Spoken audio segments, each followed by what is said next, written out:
Welcome back to the briefing. There's a number that defines the current state of modern warfare better than any tactical map or casualty report, and it is not a body count or weapon system designation. It is a percentage, 90%. That is how much time the leader of a nuclear-armed nation with the world's most advanced air defense systems now spends in the air, inside an aircraft, because the ground has become a kill zone that no static defense can protect against.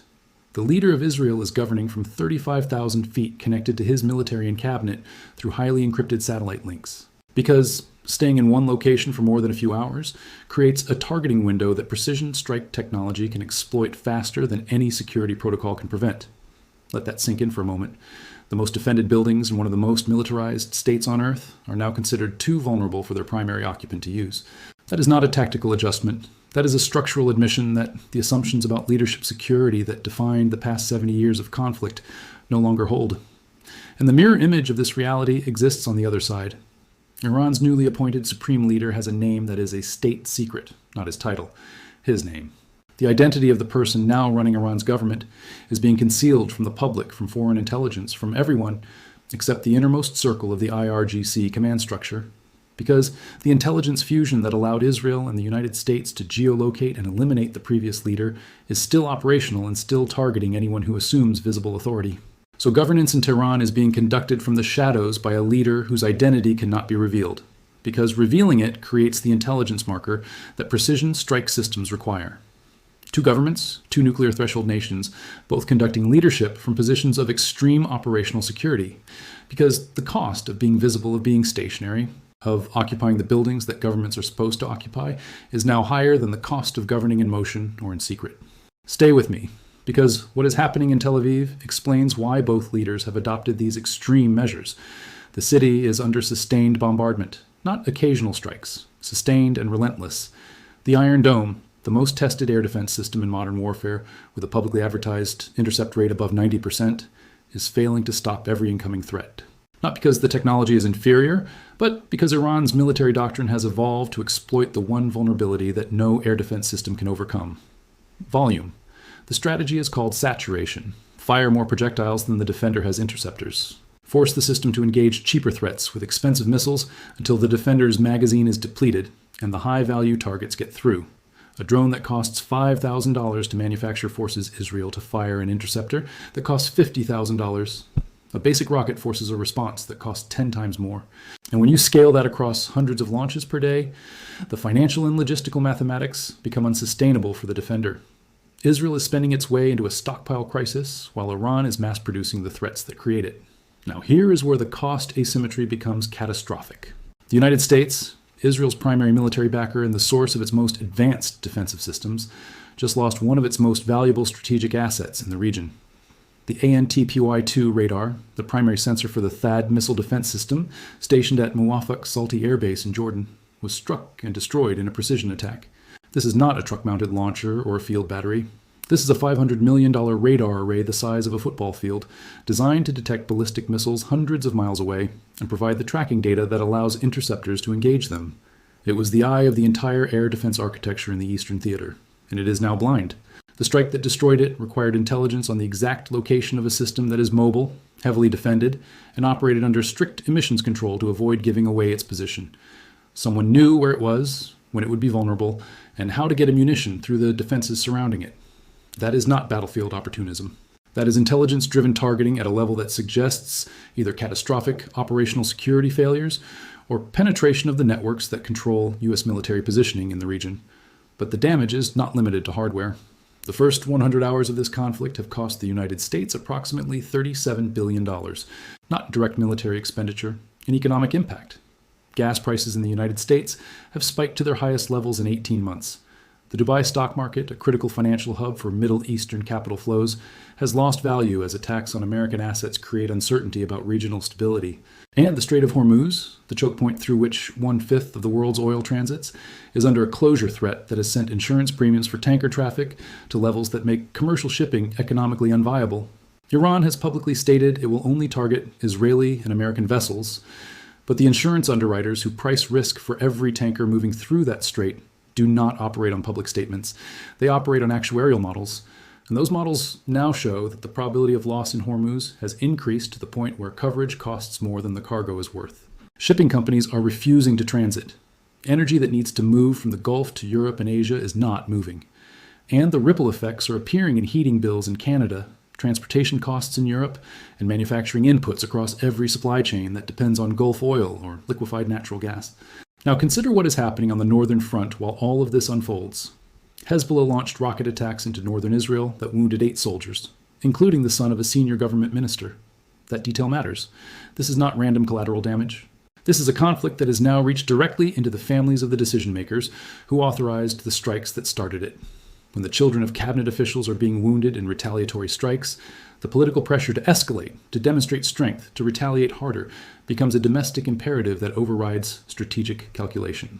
And that pressure is compounding at the exact moment when the conflict is expanding beyond a regional war into something that involves nuclear-armed global powers. Russia has entered the equation, not with troops or direct military intervention, but with something more valuable and more dangerous: intelligence. Multiple credible reports indicate that Russia is providing Iran with targeting data, satellite imagery, and strategic guidance on how to strike American positions in the region. The phone call between the Russian and Iranian heads of state, confirmed by both governments, is being interpreted in Western capitals as the formalization of a military partnership that has been developing in the shadows for months. Russia has spent 2 years watching its own communications, and military planning appear in Western press reports with suspicious regularity. It has purged officers, restricted access, and tightened operational security in ways that suggest deep institutional paranoia about penetration. And now it is sharing sensitive intelligence with Iran, a country that just lost its supreme leader in a strike that succeeded, despite having Chinese radar systems. Russian missile technology and 2.5 hours of advance warning from Beijing about incoming Israeli F-35s. If Russia is willing to provide targeting data to a partner whose security apparatus was just catastrophically compromised, that suggests either desperation to create problems for the United States in multiple theaters simultaneously, or confidence that the intelligence sharing will not be traced back in ways that create direct consequences for Moscow. Here is what all of this looks like from the perspective of an American voter who is not tracking THAAD systems or insurance premiums. Gas prices are up. That is the only metric that matters domestically. Polling shows a majority of Americans do not view this as their war and do not want to bear the costs. Political figures who campaigned on ending wars now face a credibility test as the administration prosecutes the largest air campaign in the region since 2003 without a clear endpoint, without defined objectives, and without congressional authorization. The domestic political cost is compounding daily as energy prices rise, economic impact spreads, and casualties mount without a narrative explaining why American interests require continued involvement in a war that started with a decapitation strike and has expanded to involve Russian intelligence sharing Chinese radar systems and retaliatory attacks on American bases across 12 countries. And the operational reality is getting worse, not better. Israel's military is conducting air operations at a tempo that requires real-time intelligence fusion, logistical support, and diplomatic cover that only the United States can provide. Ground forces are advancing into southern Lebanon, while evacuation orders are being issued for neighborhoods in Beirut, and sustained bombardment is reshaping the political geography of the region before any ceasefire can freeze positions. This is not a counterterrorism operation with limited objectives. This is territorial restructuring under the cover of a regional war. And the strategic question that no one in Washington or Tel Aviv wants to answer publicly is what happens when the objectives of that restructuring conflict with the interests of other regional powers who have their own stakes in Lebanon's political future. Turkey is watching. The Gulf states are watching. Egypt is watching. Every government in the region is recalculating what alignment with the United States means when that alignment produces economic costs, security vulnerabilities, and political pressure without corresponding benefits in the form of stability or protection. The THAAD radar that just got destroyed in Jordan was supposed to be the guarantee that American defensive systems could protect allied nations from ballistic missile threats. Its destruction demonstrates that even the most advanced systems can be defeated by adversaries with sufficient intelligence, precision, and willingness to strike high-value targets. And if a $500 million radar array can be taken offline, then what protection do the Patriot batteries and THAAD systems stationed in Saudi Arabia, the UAE, and Qatar actually provide? The answer is less than their governments paid for. And that realization is driving a reassessment of security relationships that have defined the region for decades. Now here's the part that should terrify anyone paying attention to the trajectory of this conflict. The cost to attack is always lower than the cost to defend when the attacker can mass-produce threats faster than the defender can replace interceptors. Iran's drone and missile production capacity, even after losing 60 to 80% of its launch facilities in the initial strikes, is still sufficient to sustain operations at a level that forces Israel and the United States to expend interceptors faster than they can be resupplied. The Shahed drones that are overwhelming air defenses cost less than $20,000 to manufacture. The interceptors being used to shoot them down cost between $50,000 and $1 million depending on the system. That 10-to-1 cost disparity means that every engagement favors the attacker economically. And when you multiply that across sustained conflict, the defender reaches a point where continuing to engage every threat depletes stockpiles to levels that create vulnerabilities for higher priority targets. Which brings us to the Ukrainian solution that desperation is now importing into the Gulf. Britain is coordinating the transfer of Ukrainian military engineers to the United Arab Emirates to test low-cost anti-drone systems developed during 4 years of defending against the exact saturation attacks that are now overwhelming Gulf air defenses. The systems cost $2,000 to $3,000. Acoustic sensors, rapid-fire targeting, low-tech counters to high-volume threats. They work on land in Eastern Europe. Whether they work over water in the Persian Gulf, whether they can be integrated with existing air defense networks, whether they can be scaled to protect critical infrastructure across multiple countries simultaneously, all of that is unknown. It is an experiment being conducted in real time with the economic and military infrastructure of the Gulf states as the test environment. If it works, it represents the first viable solution to the cost asymmetry problem. If it does not, then the current trajectory continues until one side's capacity to sustain operations collapses. So here is the question no one wants to answer. What happens when the leader of a nuclear-armed state is governing from an aircraft because the ground is too dangerous? What happens when the identity of another nuclear threshold nation's leader is a state secret because visibility creates a kill zone?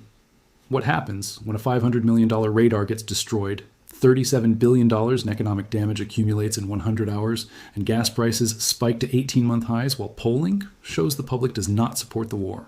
What happens when Russia starts providing targeting data to Iran, when Hezbollah strikes wound the children of cabinet ministers, when insurance premiums make commercial shipping unviable, and when the defender is spending itself into stockpile exhaustion while the attacker mass produces threats at 1/10 the cost? The answer is not in any tactical assessment or weapon system analysis. The answer is in the mathematics of asymmetric warfare and the political sustainability of conflicts that impose costs without delivering victories. Share this now, because the gap between what officials are saying about defensive capabilities and what the destruction of a $500 million radar reveals about actual vulnerabilities is not a minor discrepancy. It is the gap between the security architecture that was promised and the kill zones that leaders are now hiding from at 35,000 feet.